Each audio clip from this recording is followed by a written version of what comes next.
అందరికీ నమస్కారం అండి. హర హర మహాదేవ్. మా ఛానల్కు స్వాగతం. ఈరోజు మనం ప్రపంచంలోని అత్యంత పురాతనంగా నిరంతరం నివాసం ఉన్న నగరాల్లో ఒకటైన వారణాసి, కాశీ లేదా బెనారస్ అని పిలిచే ఈ పవిత్రమైన నగరాన్ని సందర్శించబోతున్నాము. హిందూ సాంప్రదాయం ప్రకారం కాశీ అనేది స్వయంగా పరమశివుడు నివసించే నగరంగా భావిస్తారు. గంగానది ఒడ్డున విస్తరించి ఉన్న ఈ నగరం వేల సంవత్సరాల చరిత్రను తనలో దాచుకుంది. ప్రతి సంవత్సరం లక్షలాది మంది భక్తులు, పర్యాటకులు, విదేశీయులు ఇక్కడికి వస్తుంటారు. కొందరు గంగా స్నానం కోసం, ఇంకొందరు కాశీ విశ్వనాథుని దర్శనం కోసం, మరికొందరు ఈ నగరంలోని ఆధ్యాత్మిక వాతావరణాన్ని అనుభవించడానికి వస్తారు. వారణాసిలో గంగానది ఒడ్డున 80కి పైగా ఘాట్లు ఉన్నాయి. ప్రతి ఘాట్కు ఒక ప్రత్యేకమైన చరిత్ర, ఒక విశ్వాసం, ఒక కథ ఉంది. ఉదయం సూర్యోదయం నుంచి రాత్రి గంగా హారతి వరకు ఈ ఘాట్లు ఎప్పుడూ భక్తులతో కలకలలాడుతూనే ఉంటాయండి. మనం ప్రయాణం ఇప్పుడు అస్సీ ఘాట్ వద్ద ప్రారంభమవుతుంది. ఇది అస్సీ ఘాట్ వారణాసిలో అత్యంత ప్రసిద్ధ ఘాట్లలో ఒకటి. ఉదయం బ్రహ్మముహూర్తంలో ఇక్కడికి వస్తే యోగా చేసేవారు, ధ్యానం చేసేవారు, వేద మంత్రాలు పారాయణం చేసే పండితులు కనిపిస్తారు. సూర్యోదయం సమయంలో గంగా మీద పడే బంగారు కిరణాలు ఈ ప్రాంతాన్ని మరింత అందంగా మార్చేస్తాయి. అస్సీ ఘాట్లో జరిగే సుబహ్ ఏ బనారస్ కార్యక్రమం ఎంతో ప్రసిద్ధి చెందింది. సంగీతం, యోగా, వేద మంత్రాలు, గంగా పూజ ఇవి అన్నీ కలిసి ఒక అద్భుతమైన ఆధ్యాత్మిక అనుభూతిని కలిగిస్తాయండి. అండ్ తర్వాతది తులసి ఘాట్. ఈ ఘాట్కు మహాకవి గోస్వామి తులసీదాస్ గారితో ఎంతో ప్రత్యేకమైన అనుబంధం ఉంది. శ్రీరామునిపై ఆయనకున్న అపార భక్తి ఈ ప్రాంతాన్ని మరింత పవిత్రంగా మార్చింది. నేటికి ఇక్కడ రామనామ స్మరణ, భజనలు, ధార్మిక కార్యక్రమాలు జరుగుతూనే ఉంటాయి. అండ్ తర్వాతది కేదార్ ఘాట్. కేదార్ ఘాట్లోని కేదారేశ్వర దేవాలయం ఎంతో ప్రసిద్ధి చెందింది. దక్షిణ భారతీయ ఆలయ శైలిని గుర్తు చేసే ఈ ఆలయానికి ప్రతిరోజు వేలాది మంది భక్తులు వస్తుంటారు. గంగా స్నానం చేసి ఈ ఆలయంలో శివునికి దర్శించుకోవడం చాలామంది భక్తుల సాంప్రదాయం. అంటే ఈ దేవాలయంలో శివుణ్ణి దర్శించుకోవటము భక్తులకి సాంప్రదాయంగా వస్తున్నదండి. ఇప్పుడు మనం చౌసట్టి ఘాట్ వైపు వెళ్తున్నాము. ఈ ఘాట్ పేరు చౌసట్టి యోగినులతో సంబంధం ఉన్నదని చెబుతూ ఉంటారు. నవరాత్రి సమయంలో ఇక్కడ ప్రత్యేక పూజలు నిర్వహిస్తారు. ఈ ప్రాంతంలో నడుస్తుంటే పురాతన కట్టడాలు, చిన్న చిన్న దేవాలయాలు, ఆధ్యాత్మిక వాతావరణం మనసును ప్రశాంతంగా మారుస్తాయండి.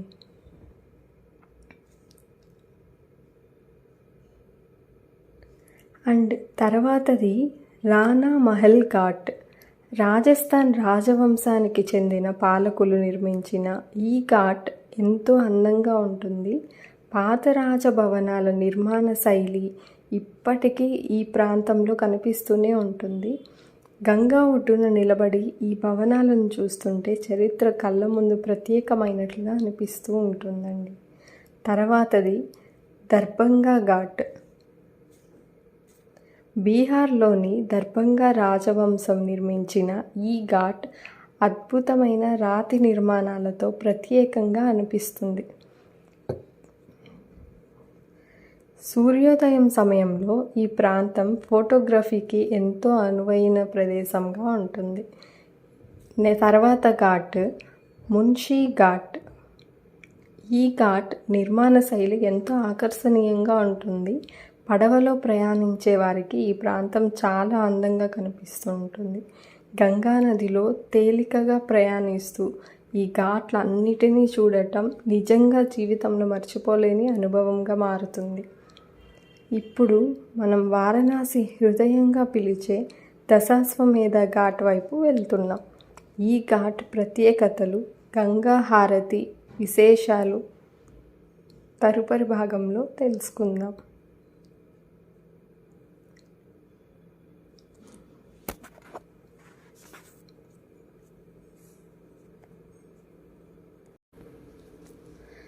సో తదుపరి ఘాట్ పేరు దశాశ్వమేధ ఘాట్. ఇది కాశీకి వచ్చే ప్రతి భక్తుడు, ప్రతి పర్యాటకుడు తప్పకుండా సందర్శించే ప్రదేశము. పురాణాల ప్రకారం బ్రహ్మదేవుడు ఇక్కడ 10 అశ్వమేధ యాగాలు నిర్వహించాడని చెబుతారు. అందుకే ఈ ఘాట్కు దశాశ్వమేధ ఘాట్ అని పేరు వచ్చింది. సాయంత్ర సమయం రాగానే ఈ ఘాట్ పూర్తిగా మారిపోతుంది. వేలాది మంది భక్తులు, దేశ విదేశాల నుంచి వచ్చిన పర్యాటకులు గంగా హారతిని చూసేందుకు ఇక్కడికి చేరుకుంటారు. పూజారులు ఒకే విధమైన వస్త్రధారణలో వరుసగా నిలబడి పెద్ద దీపాలు, ధూపాలు, శంఖనాదం, వేదమంత్రాలతో గంగామాతకు హారతిని ఇస్తారు. ఆ హారతి సమయంలో గంటల శబ్దం, భక్తుల హరహర మహాదేవ నినాదాలు, గంగా మీద ప్రతిబింబించే దీపాల వెలుగులు, ఈ దృశ్యం ప్రతి ఒక్కరిని భక్తిభావంతో ముంచెత్తుతుంది. మీకు అవకాశం దొరికితే గంగా హారతిని పడవలో కూర్చొని చూడండి. ఈ అనుభూతిని మాటల్లో చెప్పడం చాలా కష్టం. జీవితంలో ఒక్కసారైనా తప్పకుండా అనుభవించాల్సిన క్షణం అది. ఇప్పుడు మనం రాజేంద్ర ఘాట్ గురించి చెప్పుకుందాం. భారత తొలి రాష్ట్రపతి డాక్టర్ రాజేంద్ర ప్రసాద్ గారి పేరుతో ఈ ఘాట్కు పేరు పెట్టారు. దశాశ్వమేధ్ ఘాట్కు ఆనుకొని ఉండటం వల్ల ఇక్కడ కూడా ఎప్పుడూ భక్తుల రద్దీ కనిపిస్తూ ఉంటుంది. తరువాత మణికర్ణిక ఘాట్. ఇది వారణాసిలో అత్యంత పవిత్రమైన ఘాట్లలో ఒకటి. ఇక్కడ రోజంతా రాత్రంతా దహన సంస్కారాలు జరుగుతూనే ఉంటాయి. హిందూ విశ్వాసం ప్రకారం కాశీలో అంత్యక్రియలు జరిపితే జనన మరణ చక్రం నుంచి విముక్తి అంటే మోక్షం లభిస్తుందని నమ్ముతారు. ఈ కారణంగా దేశం నలుమూలల నుంచి అనేక కుటుంబాలు తమ బంధువుల చివరి సంస్కారాలను ఇక్కడ నిర్వహిస్తారు. ఈ ఘాట్లో ఫోటోలు లేదా వీడియోలు తీయడం చాలా చోట్ల అనుచితంగా భావిస్తారు. ఇక్కడికి వచ్చినప్పుడు ప్రశాంతంగా, గౌరవంతో ఉండడం ఎంతో ముఖ్యం.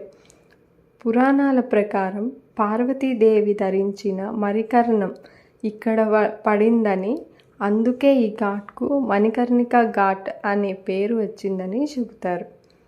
తర్వాత ఘాట్ పేరు హరిశ్చంద్ర ఘాట్. సత్యానికి ప్రతీకగా నిలిచిన రాజా హరిశ్చంద్రుడి పేరుతో ఈ ఘాట్ ప్రసిద్ధి చెందింది. ఆయన సత్యం కోసం ఎన్నో కష్టాలను అనుభవించిన కథ భారతీయ సంస్కృతిలో ఎంతో గొప్ప స్థానం కలిగి ఉంది. ఈ ఘాట్లో కూడా దహన సంస్కారాలు నిర్వహిస్తారు. జీవితం శాశ్వతం కాదని, మంచి పనులే మన వెంట ఉంటాయని ఈ ప్రాంతం ప్రతి ఒక్కరికి గుర్తు చేస్తుంది.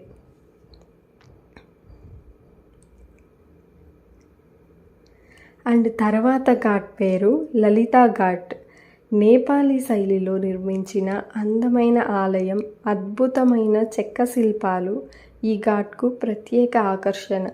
ఇక్కడి ప్రశాంత వాతావరణం సందర్శకులను ఎంతో ఆకట్టుకుంటుంది. ఇలా గంగా ఒడ్డున ఒక్కో ఘాట్ ఒక్కో కథ చెబుతుంది. భక్తి, చరిత్ర, సంస్కృతి అన్నీ కలిసిన ఈ నగరం నిజంగా ఒక ఆధ్యాత్మిక అద్భుతం. ఇప్పుడు మనం తదుపరి పంచగంగా ఘాట్, అహిల్యాబాయి ఘాట్, సింధియా ఘాట్, పడవ ప్రయాణం, కాశీ వీధులు మరియు మరెన్నో ఆసక్తికరమైన విషయాలను తెలుసుకుందాము రండి. ఇప్పటి వరకు మనం వారణాసిలోని అత్యంత ప్రసిద్ధ ఘాట్లను చూసాం. ఇప్పుడు మరికొన్ని చారిత్రక, ఆధ్యాత్మిక ప్రాముఖ్యత కలిగిన ఘాట్లను సందర్శిద్దాం. ముందుగా పంచగంగా ఘాట్. పురాణాల ప్రకారం గంగా, యమున, సరస్వతి, కిరణ, దూతపాప అనే 5 పవిత్ర నదులు ఇక్కడ కలుస్తాయని విశ్వసిస్తారు. ఈ కారణంగా ఘాట్కు పంచగంగా ఘాట్ అనే పేరు వచ్చింది. ఇక్కడ స్నానం చేసి శివుని ఆరాధిస్తే విశేష పుణ్యం లభిస్తుందని భక్తుల నమ్మకం. తర్వాత ఘాట్ సింధియా ఘాట్. ఈ ఘాట్కు ప్రత్యేక ఆకర్షణ గంగా నదిలో కొంత భాగం వంగి కనిపించే పురాతన శివాలయం. సంవత్సరాల క్రితం నేల కుంగిపోవడంతో ఆలయం కొంత భాగం నీటిలోకి వాలిపోయింది. ఈ దృశ్యం పర్యాటకులను ఎంతో ఆకట్టుకుంటుంది. తర్వాత ఘాట్ పేరు అహిల్యాబాయి ఘాట్. ఈ ఘాట్కు కథ ఏంటంటే, ఇందోర్ మహారాణి అహిల్యాబాయి హోల్కర్ వారణాసిలో అనేక ఆలయాలు, ఘాట్ల పునర్నిర్మాణాలు, విశేష సేవ చేశారు. ఆమె నిర్మించిన కట్టడాలు నేటికి ఆమె భక్తిని, సేవాభావాన్ని గుర్తు చేస్తున్నాయి. తర్వాత ఘాట్ రాజా ఘాట్. ప్రశాంతమైన వాతావరణం, తక్కువ రద్దీ, గంగా అందాలు ఈ ఘాట్ను ప్రత్యేకంగా నిలబెడతాయి. ఉదయం సూర్యోదయ సమయంలో ఇక్కడ నిలబడి గంగా నదిని చూడటం మనసుకు ఎంతో ప్రశాంతతను ఇస్తుంది. ఇక వారణాసికి వచ్చే ప్రతి ఒక్కరూ తప్పకుండా చేయాల్సిన అనుభవం గంగా పడవ ప్రయాణం. తెల్లవారుజామున పడవలో ప్రయాణిస్తూ ఒకవైపు సూర్యోదయాన్ని, మరోవైపు వరుసగా కనిపించే ఘాట్లను చూస్తుంటే అది ఒక దివ్యమైన అనుభూతిలా అనిపిస్తూ ఉంటుంది. ప్రతి ఘాట్ వద్ద జరిగే పూజలు, గంగా స్నానం చేస్తున్న భక్తులు, వేద మంత్రాలు ఇవి అన్నీ కాశీ ఆధ్యాత్మికతను మరింత దగ్గరకు పరిచయం చేస్తాయి. సాయంత్రం సమయంలో కూడా పడవ ప్రయాణం ఎంతో ప్రత్యేకం. గంగాహారతి సమయంలో వేలాది దీపాల వెలుగు గంగా జలాల్లో ప్రతిబింబంగా అద్భుతంగా కనిపిస్తూ ఉంటుంది. ఆ దృశ్యాన్ని చూసిన తర్వాత ఎందుకు కాశీని ఆధ్యాత్మిక రాజధాని అని పిలుస్తారో మనకు అర్థమవుతుంది. ఘాట్లతో పాటు కాశీ వీధులు కూడా ఎంతో ప్రత్యేకమైనవి. ఇరుకైన సందులు, చిన్న చిన్న దేవాలయాలు, గంటల నాదం, భక్తుల రద్దీ, పూల దుకాణాలు, పూజా సామాగ్రి అమ్మే వ్యాపారులు, ప్రతి వీధి ఒక ప్రత్యేక అనుభూతిని అందిస్తుంది. కాశీకి వస్తే ఇక్కడి ప్రసిద్ధ బెనారస్ లస్సీ, కచోరీ సబ్జీ, టమోటా చాట్, మలయ చలికాలంలో లభించే ప్రత్యేక స్వీట్ అన్నమాట. ఇటువంటి వంటకాలను కూడా రుచి చూడటం మర్చిపోకండి. వారణాసి కేవలం దేవాలయ నగరం మాత్రమే కాదు, ఇది సంగీతం, సంస్కృతి, కళలు, ఆధ్యాత్మికత కలిసిన ఒక జీవంతమైన సంప్రదాయం. ఉదయం నుంచి రాత్రి వరకు ప్రతి క్షణం ఇక్కడ భక్తి, జీవితం, చరిత్ర ఒకటిగా కనిపిస్తాయి. ఇప్పుడు మన ప్రయాణం చివరి భాగానికి చేరుకుంటోంది. తదుపరి భాగంలో కాశీ విశ్వనాథ ఆలయం ప్రాముఖ్యత, ఈ యాత్రను ముగించే సందేశం, అలాగే మీ అందరికీ ఒక ప్రత్యేక ముగింపుతో కలుద్దాం. హర హర మహాదేవ్. జై గంగా.